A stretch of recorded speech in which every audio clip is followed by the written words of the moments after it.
There was a lot of statements and innuendo made by Secretary Blinken and his relatively new in the job British counterpart, David Lamay, the British foreign minister, indicating that the British government and the American government would soon authorize the Ukrainian government to use British and American supplied long-range missiles with British and American technicians to strike deep into Russia. It appeared that Prime Minister Starmer, as he was flying from Great Britain to the United States, was anticipating this joint announcement with President Biden. By the time the Prime Minister landed in the U.S. and arrived at the White House, an angry President Biden made it clear that there would be no such announcement. On top of all this, the head of MI6 and the head of CIA actually intimated this when they, for a first, appeared together in public at a public gathering sponsored by the Financial Times of London, at which those in the audience, probably carefully chosen, but an audience nevertheless, were allowed to question these two chief intelligence officers. What happened? I think that Secretary Austin, behind closed doors, has made it very clear that if we authorize these long-range strikes, that Russia will come into a state of war with NATO and the United States, to put it bluntly. And that targets in Lithuania, Latvia, Estonia, Poland, Germany, Slovakia, Romania, and potentially other states in the region will be taken under fire by the Russians. They will launch missiles and destroy infrastructure that is essential to the sustainment of U.S. forces and allied forces in Eastern Europe.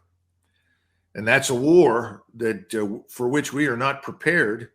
And I think that Secretary Austin has made that privately very clear to the leadership in the White House. And as a result, I think there has been a certain amount of sobriety regarding what needs to happen in Eastern Europe. There is now a realization that that war is lost, and that a simple addition of a few missiles isn't going to make any difference, but it could precipitate a war with Russia. And people who are dismissing that out of hand by saying, well, nothing's happened thus far, so nothing will happen in the future, are extremely irresponsible. And I think the people in the White House understand that. So I think you have to pay homage, at least in this sense, or tribute of some kind, to the common sense and rationality of Secretary Austin. I wonder if Secretary Austin exercised that common sense and rationality when he dispatched General Kurilla to the Israelis. We don't know. That's the problem. We just don't know, and the Israelis are certainly not going to tell us the truth. Right. And I don't think General Kurilla is going to express in public whatever he discussed in private. I'm simply skeptical that he would go and say those things. I think it's very clear that we do not want this war in the region to widen. If you're in the military right now, you know the true state of affairs inside the United States Armed Forces. You know the personnel shortfalls. You understand the problems with missile production. This business, we've been down this road before. We've told people this repeatedly. Nobody seems to listen. We have no surge capacity in the military-industrial complex. In other words, just because the president says, I want you to produce 500 missiles next month, it can't be done. We don't have the capacity to turn them out that rapidly. It takes time to tool up. We forget that early in the campaign, when the Russians discovered what they were dealing with in terms of a Ukrainian military entity and how large it was and how well equipped it was, and our readiness to pour more resources, manpower, and technology into them, they made the decision to essentially go over to the strategic defensive. That gave them time to build up, to expand, to reinvigorate their scientific, industrial, military power. And they've done it. We've never been through that. We've never paused. We've never stopped and said, before we do something, we might want to consider doing the following. We've never done that. There's been no strategic thinking whatsoever, as far as I can tell, that underpins anything we've undertaken. Colonel, what I'm taking from what you're saying is that American forces are not prepared to fight a war in Eastern Europe with other NATO soldiers against Russia and are not prepared to fight alongside IDF against Hezbollah. Yeah, that's right. We aren't. We don't have the manpower. The forces aren't organized, trained, and equipped to fight.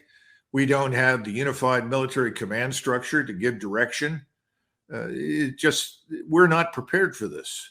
And I think Secretary Austin has privately conveyed this message. Now, whether or not it's being heeded, I think we can say, at least insofar as Starmer's visit is concerned, that sober-minded people prevailed and said, no, we are not going to authorize these deep strikes into Russia for the very reason that we've just outlined. We're not prepared to go to war.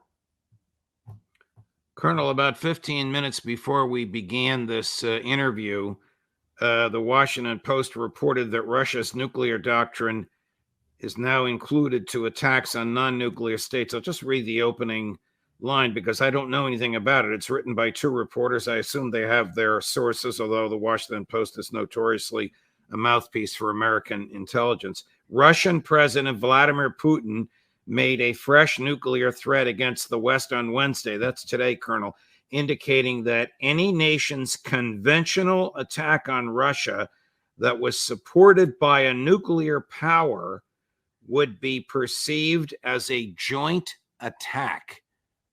What does this mean, Colonel? I think it's very straightforward. What he's saying is that if you in Lithuania, Latvia, Estonia, Slovakia, Poland, or Germany think, or for that matter, Finland or Sweden or Denmark, if you think you can launch missile strikes against us from your soil, missile strikes that essentially originate with U.S. military personnel and capabilities, and that you will emerge from this unscathed, you're wrong. In other words, if you're going to host American military power on your soil, you're going to sponsor American military capabilities, rockets, missiles, artillery, and so forth, then you will be treated as an extension of American military power, which means we will use whatever means we think are required to protect Russia. No, I don't think we should be surprised by this. I think we would take exactly the same position if this were being done to us in Mexico and the Caribbean. In fact, I think we did in 1963. So this is predictable. I don't think it has anything to do with a new threat. I think it's simply a statement of fact. Does this mean that the east coast of the United States is threatened if American military hardware is fired from Estonia towards Moscow? Conceivably, yes. And I think we have to take that into consideration. You now have large numbers of Russian submarines off the shore who have non-nuclear warheads on hypersonic missiles. Remember, if you're firing a hypersonic missile that flies at least at 5,000 miles per hour and carries a 1,700-pound warhead, when that warhead lands, it has the impact of a tactical nuclear weapon.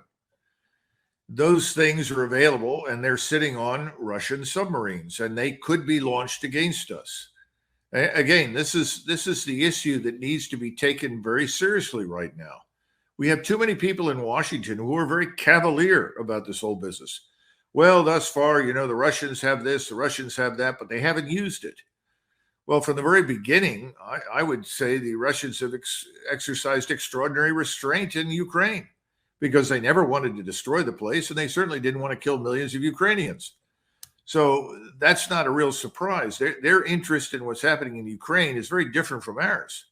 They're not interested in destroying us or Ukraine. They simply want to remove the danger that Ukraine could be used as a platform for attack against them. That's all.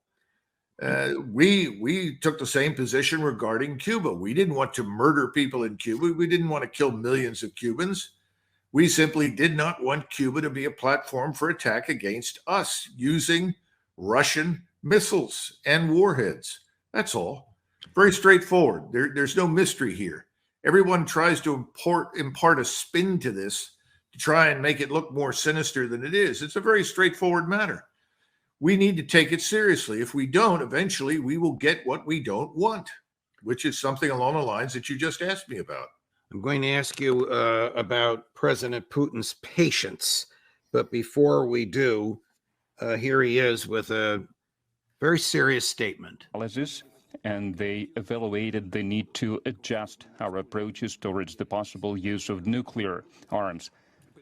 As a result, there are some suggestions to introduce certain clarifications to the conditions on the possible use of nuclear arms. So on the draft document, the list of states and nuclear alliances regarding which we carry out nuclear deterrence has been expanded. The list of possible threats to use nuclear deterrence has also been expanded. And I would like to draw your attention especially to the following thing. In the updated, revised version of the document, any aggression from any non-nuclear state, but with the participation or with the... Basically what we were talking about earlier. Is his famous patience wearing thin? No, I think he's simply watching us as we encroach upon Russia step by step, and he's trying to signal very decisively what we can expect to happen if we continue down this road. We know now, with the Finns in particular, that we've said we will potentially put forces in Finland. Now, when we say forces, that doesn't mean thousands of U.S. troops, but it could mean certainly missile installations and capabilities. Remember, we did this in Romania. And early on, we insisted that the only reason we were putting anything into Romania was to protect against or deter Iranian missile attacks. Well, the Iranians obviously have no interest in attacking Europe with any missiles, but that was the story that we stuck to. I think he's simply saying, look, we're going to take it very seriously if you do these things. And he's telling the Finns, he's telling the Germans, the Poles, the Lithuanians, Latvians, Estonians, everybody, if you host these weapon systems on your soil, you are going to be included in the target array. And we could conceivably use a nuclear weapon to dispose of you if we think it's that serious. And what they decide is serious is a matter for them. In other words, we could sit around and say, well, this is not really what we meant. It doesn't make any difference. They're interpreting us on the basis of what we've done to date and what we could do in the future. You don't plan militarily on the basis of what you think the opponent will do. You look at the opponent's potentialities and you say, well, the opponent could do the following. What's the worst thing the opponent could do? That is what you plan for. You plan for the worst thing your opponent can do. And for the Russians, that means conceivably missiles targeting Russia, the heartland, its cities, its people, its population.